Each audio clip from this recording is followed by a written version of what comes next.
جی پیسوں سے اگر ممکن ہوا تو درد دل کی دوا خریدیں گے، کیا بات. اور وہ اس کے لیے جو سب سے پہلے اس کا سوال کرے گا یا اس کی خواہش ظاہر کرے گا.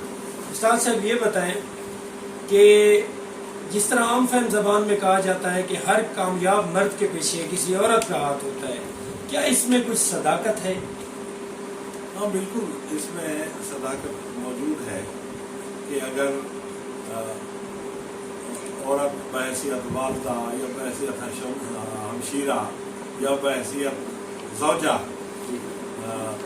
ذمہ داری کا مظاہرہ کرے تو مرد کے لیے کامیابی کی طرف پیش قدمی آسان ہو جاتی ہے. آپ نے استاد سے PhD تک تعلیم حاصل کی، ماشاءاللہ، ہمارے لیے قابل فخر ہے، توسا کے لیے باعث اعزاز ہے. اچھا استاد صاحب، دین کی جانب کس حد تک راغب ہیں اور کس مذہبی پیشوا کو واقعی حقیقی معنوں میں انبیاء کا وارث قرار دیتے ہیں؟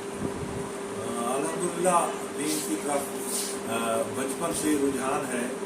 مجھے یاد پڑتا ہے کہ میں نے 1 مہینے میں قرآن مجید ناظرے مکمل کیا تھا. ماشاءاللہ، ایک مہینے میں. سبحان اللہ، سبحان اللہ. ایک ماجی سے پڑھتے تھے وہ بھی، واہ واہ واہ، ہماری جھوک کے قریب ان کی جھوک تھی، ماشاءاللہ. تو ان سے 1 مہینے میں قرآن مجید ختم کیا. پھر الحمدللہ یہ بات ٹھیک ہے کہ والدین میرے نمازی تھے، لیکن مجھے انہوں نے کبھی نہیں کہا تھا نماز کا، تو مجھے آج خود شوق تھا نماز پڑھنے کا بھی، روزہ رکھنے کا بھی، ماشاءاللہ. اور بچپن سے نماز شروع کی اور نہیں یاد پڑتا کہ کبھی اس میں غفلت کی ہو. ماشاءاللہ، ماشاءاللہ. اللہ کا فضل ہے. اچھا استاد صاحب یہ بتائیں کہ نیشنل لیول پر یا علاقائی لیول پر سیاست سے کس حد تک مطمئن ہے، علاقائی سیاست میں کس حد تک دلچسپی ہے؟ سیاست زندگی کا حصہ ہے اور دین بھی سیاست سے نہیں روکتا.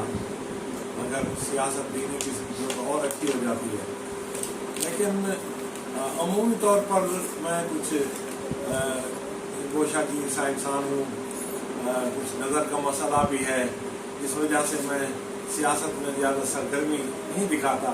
حالانکہ لڑکپن میں اسلامی جمعیت طلباء میں رہا ہوں، بلکہ اس کا ناظم بھی رہا ہوں، جو اسٹوڈنٹس کی تنظیم اسلامی تنظیم تھی.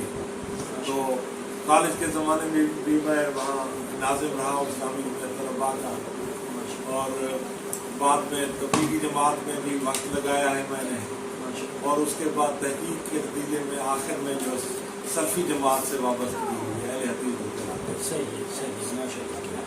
یہاں میں بتاتا چلوں کہ استاد صاحب پیشے کے لحاظ سے ایک انسٹرکٹر تھے. 1986 میں آپ نے کمرشل کالج جوائن کیا تھا انسٹرکٹر کے طور پر، اور 2014 میں آج سے 7 سال پہلے چیف انسٹرکٹر کے طور پر ریٹائرمنٹ اختیار کی تھی. آپ کچھ عرصے کے لیے کمرشل کالج کے پرنسپل بھی تعینات رہے تھے. استاد صاحب سے ان کی شاعری زندگی کے حوالے سے کچھ سوال و جواب کرتے ہیں. استاد صاحب، شاعری سے آپ کو رغب ہے، شوق ہے، جنون ہے، یہ تو ہم آپ کے فیس بک فرینڈ ہونے کے ناطے سنتے اور دیکھتے رہتے ہیں. آپ یہ بتائیں اب تک کتنے دیوان آپ کے شائع ہو چکے ہیں اور آنے والے وقتوں میں اور کتنے دیوان کا ارادہ رکھتے ہیں؟ یہ تقریباً 32-33 کتابیں میری شائع ہو چکی ہیں ماشاءاللہ. اور اتنا مواد ہے جو میں نے لکھا ہوا ہے، اس سے تقریباً 200 کتابیں ہیں. ماشاءاللہ، ماشاءاللہ، ماشاءاللہ. زندگی نے وفا کی تو انشاءاللہ سب کچھ چھپائیں گے. باقی اللہ تعالیٰ کے ہاتھ میں ہے سب کچھ. اچھا، شاعری جو ہے یہ بچپن سے ہی میرا شوق ہے. ماشاءاللہ. میں 3ری جماعت میں پڑھتا تھا جب مجھے یہ احساس ہوا تھا کہ میں شاعری کر سکتا ہوں. واہ واہ واہ واہ. اور جب 7ویں جماعت میں پڑھتا تھا تو میں نے پہلی 2-3 نظمیں لکھی تھی، حمد تھی، نعت تھی، رمضان المبارک کے حوالے سے ایک نظم تھی. اور جب میں 9ویں جماعت میں پہنچا تھا تو پھر میں نے غزل کہنا شروع کیا، اور اس کے بعد سے مسلسل لکھتا آ رہا ہوں. جب میں انٹرمیڈیٹ سے فارغ ہوا، کیونکہ وہاں انٹرمیڈیٹ تک جاتے ہوئے ڈاکٹروں نے کہہ دیا تھا کہ اب آپ مزید تعلیم جو ہے وہ فارمل طریقے سے، یعنی جیسے یہ نظام چل رہا ہے تعلیم کا، اس طرح جاری نہیں رکھ سکتے، آپ کو اور طریقے سے یا کسی بلائنڈ اسکول میں داخلہ لینا ہوگا۔ ہاں، تو پھر میں نے ابا جان تو شروع سے ہی حق میں نہیں تھے پڑھائی کے، تو انہوں نے کہا تھا ٹھیک ہے بیٹے بس آپ پاس کر دیں۔ تو انٹرمیڈیٹ کے بعد مجھے کچھ وقت مل گیا تھا، تو اس وقت تک جتنی شاعری میں کر چکا تھا اسے میں نے ترتیب دیا تو 5 کتابیں اس وقت بن گئی انٹرمیڈیٹ تک پہنچتے ہوئے، جو 5 ماشاء اللہ شائع ہو چکی ہیں اب۔ ان میں سے پہلی آئینہ دل تھی، دوسری تصویر کائنات، تیسری چہرہ ہستی، چوتھی جو تھی وہ متاع احساس، اور 5ویں کتاب نقد شعور۔ یہ 5 کتابیں میں نے ترتیب دی تھی، قلم کے ساتھ لکھا تھا انہیں ایک موٹے دفتر میں، وہ میرے ہاتھوں کا لکھا ہوا دفتر آج بھی موجود ہے، تو وہ الحمدللہ۔ تو یہ میرے شوق کا عالم ہے کہ یہ انٹرمیڈیٹ تک، اور اس کے بعد تو پھر زیادہ تیزی سے شاعری شروع کی تھی، تو یہ سلسلہ جاری رہا الحمدللہ۔ شاگرد بھی ان سے بن گئے تھے شاعری کے، جن کو میں گائیڈ کرتا رہتا تھا۔ اس کے علاوہ ایک بزم بھی ہے ہماری، بزم فروغ ادب، جس کے آج بھی اجلاس ہوتے رہتے ہیں، اس دور سے ربع صدی سے زیادہ ہو گئے تھے۔ استاد صاحب آپ نے شاگردوں کا ذکر کیا، میں آپ کے استاد کا یہاں آپ سے سننا چاہتا ہوں کہ آیا آپ کا کوئی رول ماڈل یا استاد بھی ہے؟ شاعری میں یہ آپ کم قسمتی کہیں یا قدرت کی کوئی مصلحت کہیں، میں نے 2-3 بزرگ شعراء کی طرف رجوع کیا تھا استاد بنانے کے لیے، لیکن جب انہوں نے میرا کلام سنا تھا تو وہ کہنے لگے تھے جناب آپ ہم سے تو اچھا لکھ رہے ہیں، آپ کو شاگرد کیسے بنا سکتے ہیں؟ آپ بنے بنائے استاد ماشاء اللہ۔ سر کوئی اپنا کلام سنائے سر۔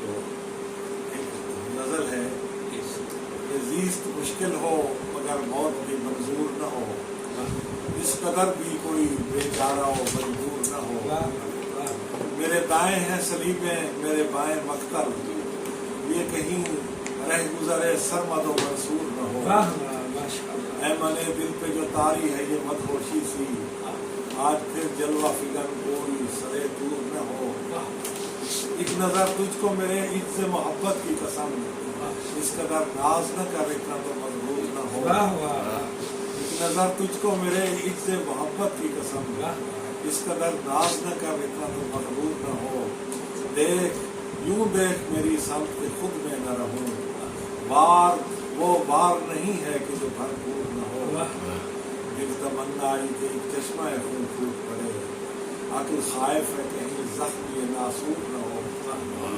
دل تمنا آئی کہ ایک چشمہ خون پھوٹ پڑے، عقل خائف ہے کہیں زخم یہ ناسور نہ ہو، دل میں رہتا ہے مگر آنکھ سے اوجھل اوجھل، جیسا وہ دور ہے ایسا بھی کوئی دور نہ ہو، دل میں رہتا ہے مگر آنکھ سے اوجھل اوجھل، جیسا وہ دور ہے ایسا بھی کوئی دور نہ ہو، میری رسوائی حقیقت میں ہے تشہیر تیری، یہ دعا کر کے فسانہ میرا مشہور نہ ہو،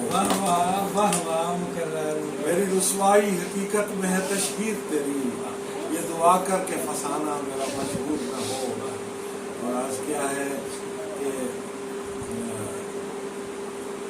میری رسوائی حقیقت میں ہے تشہیر تیری، یہ دعا کر کے فسانہ میرا مشہور نہ ہو، اور میں ہوں غمگین تو نہ کیوں لب پہ ہوں آہیں رقصاں، کیسے ممکن ہے کہ پی کر کوئی مخمور نہ ہو، ہے ابھی بزم جہاں کو کبھی حاجت پاتے، برقعے مرگ پہن کر کبھی مستور نہ ہو۔ واہ واہ ماشاء اللہ ماشاء اللہ، کیا بات ہے۔